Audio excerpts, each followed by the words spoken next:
Hello dear students, welcome to this solution series for CSIR NET June 2021. I will be solving this problem number 67 of part C from your question paper. Let us have a look on this problem. For a non-negative integer k greater than equal to 1, define this function. तो आपके पास हर एक k के लिए ये एक function define हो रहा है और ऑन नॉन नेगेटिव एक्सिस, ठीक है। तो x क्या है आपका ग्रेटर देन इक्वल टू 0 है। तो एक सीक्वेंस ऑफ फंक्शन उन्होंने डिफाइन करके दी है और फिर बोला जा रहा है कि क्या हर एक k के लिए f के जो है एक फंक्शन ऑफ बाउंडेड वेरिएशन है या नहीं है। आगे जो भी लिखा है उसको हम बाद में देखेंगे, बट सबसे पहले हम फर्स्ट ऑप्शन को सॉल्व करने की कोशिश करेंगे। तो अगर आप देखोगे तो आपका जो सीक्वेंस है उसका जो kth टर्म है वो इस तरीके से डिफाइंड है।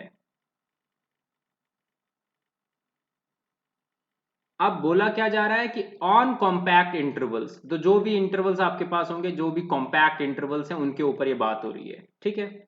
All right. सो सबसे पहले मैंने इसका एक बार डेरिवेटिव करके देखा कि डेरिवेटिव आ क्या रहा है। तो अगर आप डेरिवेटिव करके देखोगे तो देखो, सबसे पहले मैं न्यूमरेटर का डिफरेंशिएशन कर लेता हूं। सो ये आपके पास आएगा, राइट। नाउ डिनोमिनेटर का करते हैं।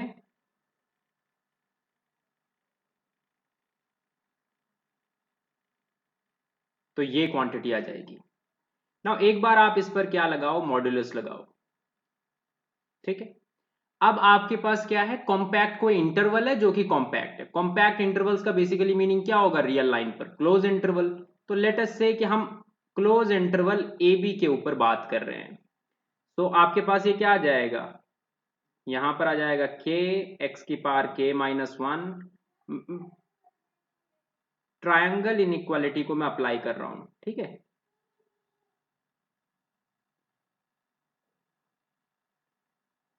All right.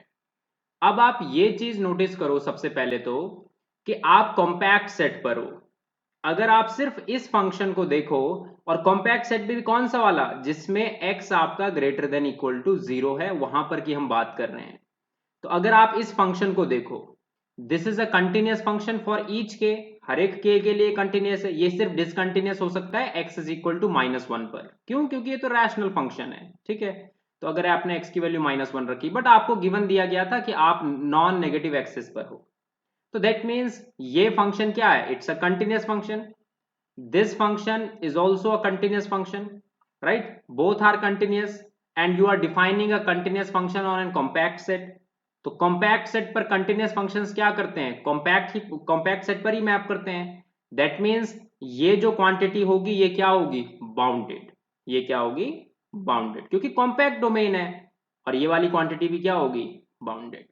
so for a given compact interval आपके पास डेरिवेटिव जो है वो किसी m से छोटा आ रहा है। आप जानते हो कि एक ऐसा फंक्शन जिसका डेरिवेटिव डिफरेंशिएबल भी होना चाहिए सबसे पहले। तो मान लो डिफरेंशिएबल है एंड देन उसका डेरिवेटिव बाउंडेड आ रहा है, तो देन आप क्या जानते हो डायरेक्टली कि that function is of bounded variation, ठीक है। वी नो, ठीक है, if f dash of x is bounded on close interval a b, then f is of bounded variation. तो f क्या हो जाएगा, बाउंडेड वेरिएशन का एक फंक्शन बन जाएगा। दैट मीन्स फर्स्ट ऑप्शन जो है वो ट्रू है। अब हम बात करेंगे सेकंड ऑप्शन की, ठीक है। फर्स्ट ऑप्शन आपका इजीली ट्रू हो गया, ठीक है, मार्क कर देते हैं। नाउ सेकंड ऑप्शन पर आ जाओ। सेकंड ऑप्शन कह रहा है कि फॉर एवरी के दिस इंटीग्रल जो हमारे पास है, हर एक के लिए ये लेस देन इंफिनिटी होगा। तो मैं हर एक के लिए तो नहीं कर पाऊंगा प्रूफ, बट मैं k इज इक्वल टू 1 के लिए ये बता दूंगा कि ये नहीं है बाउंडेड, मतलब ये लेस देन इंफिनिटी नहीं है। तो देखो कैसे, जैसे सेकंड ये है, तो मैंने क्या लिया, k इज इक्वल टू 1 लिया, ठीक है। अगर आप k इज इक्वल टू 1 लो तो आपके पास क्या है, ये 0 से infinity x over 1 plus x का होल स्क्वायर, राइट। नाउ आप नोटिस करो कि आप इसमें क्या कर सकते हो, 1 ऐड कर सकते हो, 1 सब्ट्रैक्ट कर सकते हो। तो जब आपने ऐसा किया तो 1 अपॉन 1 प्लस एक्स आया and then -1 upon 1 plus x whole square आया। dx and you are moving from 0 to infinity, ठीक है। अब इसका इंटीग्रेशन कितना आ जाएगा, यह तो आ जाएगा log of 1 plus x, ठीक, और ये -1/x के स्क्वायर का इंटीग्रेशन कितना होगा, +1/1 plus x, और आपकी लिमिट्स 0 से इंफिनिटी है, तो पहली टर्म कितनी आ जाएगी, log इंफिनिटी, एंड देन बाकी जो भी आए, बाकी दूसरी वाली टर्म 0 आ रही है, फिर यहां पर 0 आ रही है, देन 1 आ रही है, बट ये आपको क्या मिल गया, infinity. So for k is equal to 1 this is not a bounded integral, तो इसका आंसर फाइनाइट नहीं आ रहा है, so that means second option क्या हो गया, इनकरेक्ट हो गया। सो इस तरीके से हम बोल सकते हैं कि हमारा जो सेकेंड ऑप्शन है वो इनकरेक्ट है। नाउ थर्ड ऑप्शन पे देखो क्या कह रहा है क्वेश्चन, थर्ड ऑप्शन पे कह रहा है कि limit k goes to infinity 0 to 1 fk of x dx exist और नॉट, ठीक है, यही पूछा जा रहा है। और फोर्थ ऑप्शन में कहा जा रहा है कि the sequence of functions fk converges uniformly on 0 1 as k goes to infinity. तो थर्ड और फोर्थ थोड़ा सा रिलेटेड है, हालांकि कंक्लूजन तो नहीं निकाला जा सकता, बट आपने uniform convergence of sequence of function में ये पढ़ा हुआ होता है कि आप इंटीग्रल और लिमिट को क्या कर सकते हो, इंटरचेंज कर सकते हो। दैट मीन्स आप लिमिट को इंटीग्रेशन के अंदर ले जा सकते हो if the convergence of this sequence of function is uniform. तो एक बार हम फोर्थ को पहले चेक करेंगे, क्या पता ये यूनिफॉर्म कन्वर्जेंट आ जाए। सो आप देखोगे आपके पास एफ के एक्स ये था, तो मैंने इसका लिमिट फंक्शन निकालने की सबसे पहले कोशिश करी, पॉइंट वाइज लिमिट फंक्शन। तो हमने क्या लिखा, limit k goes to infinity f के x, ठीक है। अब आप देखोगे यहां पर आपके पास क्या है, x की power k over 1 plus x square. Now अगर आपका x जो होता है 0 होता है, तब तो ये ऑटोमेटिकली 0 है। अब अगर आपके पास x जो है वो एक नॉन जीरो नंबर है सपोज, ठीक है, और आप देख लो ये जो बात हो रही है ये किसके ऊपर हो रही है, ऐसा नहीं क्वेश्चन कह रहा है आपसे कि पूरी की पूरी नॉन नेगेटिव एक्सिस पर यूनिफॉर्म कन्वर्जेंस है, वो सिर्फ क्लोज इंटरवल 0 1 पर बता रहा है। सो मैं यहां पर क्या लिख रहा हूं कि अगर आपने 0 से 1 के बीच में एक एलिमेंट लिया तब, तो अगर आपने एलिमेंट लिया तो क्या होगा, न्यूमरेटर में देखो क्या हो रहा है, पावर में इंफिनिटी हो रही है और जो नंबर है वो लेस देन, वो 0 से 1 के बीच में है, तो जब k इंफिनिटी की तरफ जाएगा तो ये भी 0 आ जाएगा। अब अगर आपने 1 रख दिया तो न्यूमरेटर क्या बन जाएगा, 1/4, 1 + 1/4। तो आपको क्या दिखाई दिया कि आपका जो पॉइंट वाइज लिमिट है वो आ क्या रहा है, 0 1/4 if x is 0, if x belongs to, sorry 0 to 1, ऐसा है, ठीक है, and if x is equal to 1। क्या ये फंक्शन कंटिन्यूअस है, नहीं, ये फंक्शन तो कंटिन्यूअस नहीं है। So clearly fx is not a continuous function. कहां पर कंटिन्यूअस नहीं है ये, x इज इक्वल टू 1 पर। आपको क्या सिखाया जाता है कि अगर कोई सीक्वेंस ऑफ फंक्शन आपके पास है और वो किसी f पर यूनिफॉर्मली कन्वर्ज कर रही है, अब मान लो कि जो सीक्वेंस ऑफ फंक्शन थी वो कंटिन्यूअस फंक्शंस की सीक्वेंस थी, तो जिस पर वो यूनिफॉर्मली कन्वर्ज कर रहा है उसे भी क्या होना पड़ता है, कंटिन्यूअस, ठीक है। तो continuous sequence of function converges uniformly to a continuous function. So अगर ये एफ के जो आपके पास दिया है, अगर ये एफ पर यूनिफॉर्मली कन्वर्ज करेगा तो एफ को तो कंटिन्यूअस होना चाहिए, क्यों, क्योंकि ये कंटिन्यूअस है, because it's a rational function and the denominator is non-zero over this domain. So fk's we have fk is a sequence of continuous function. तो fk अगर सीक्वेंस ऑफ कंटिन्यूस फंक्शन है तो दैट मीन्स कि convergence uniform नहीं हो सकता। सो अगर convergence uniform नहीं है तो फोर्थ क्वेश्चन इनकरेक्ट हो गया ना, fourth option sorry.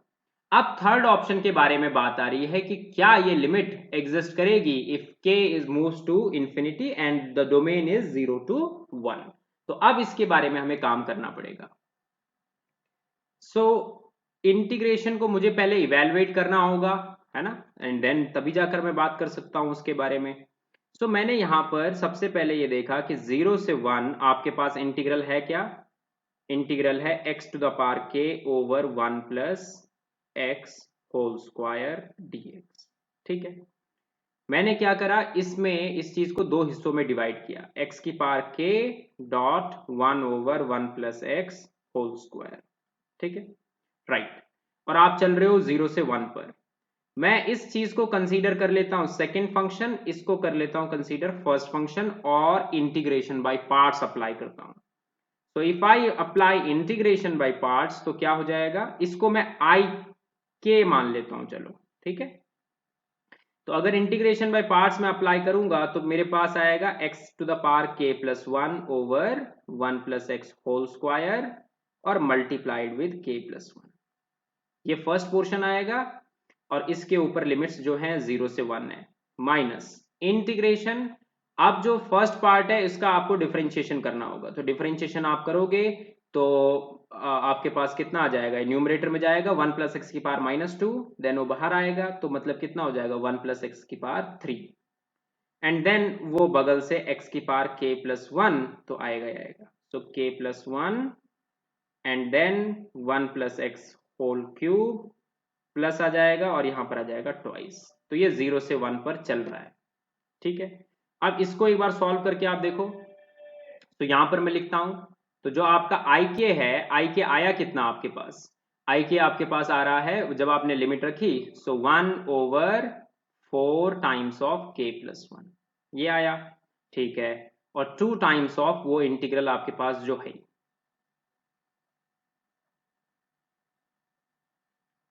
k plus 1 and 1 plus x whole cube.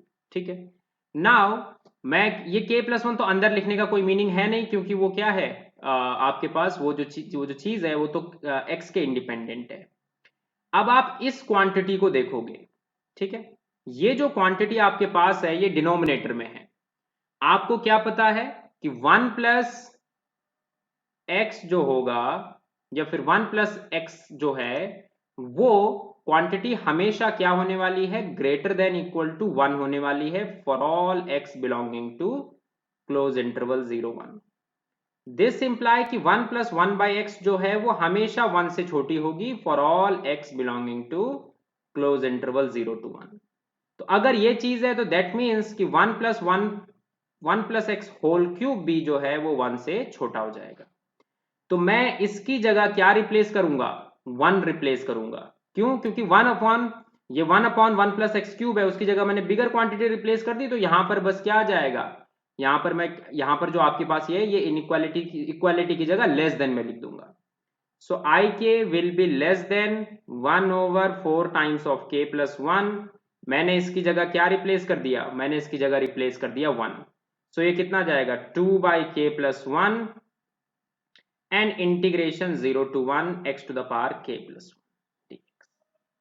अब आई के जो है वो किससे छोटा आ जाएगा, आई के आपके पास आ जाएगा 1 बाई 4k प्लस 1 और प्लस 2 बाई, अब इसका इंटीग्रेशन तो आप कर ही सकते हो, तो ये कितना आ जाएगा 1 by k plus 2।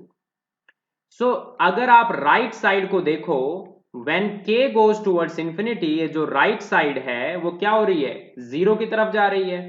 So when k goes to infinity, RHS जो आपका है वो 0 की तरफ जा रहा है, सॉरी 0 की तरफ जा रहा है ना। तो अब आई के क्या है, आई के तो इसका इंटीग्रेशन था, ये तो पॉजिटिव आएगा क्योंकि ये फंक्शन पॉजिटिव है, इसका आंसर पॉजिटिव ही आना था कुछ, बट क्योंकि राइट साइड 0 की तरफ जा रही है एंड आई के इज पॉजिटिव, ठीक है, दिस इंप्लाई आई के इज 0। आई के नहीं लिखूंगा मैं, मुझे लिमिट लिखनी चाहिए, ठीक है। This imply limit k goes to infinity, ik is 0. So in this way आप कह सकते हो कि जो थर्ड क्वेश्चन है उसकी जो लिमिट है वो एग्जिस्ट करेगी। Alright, so thank you.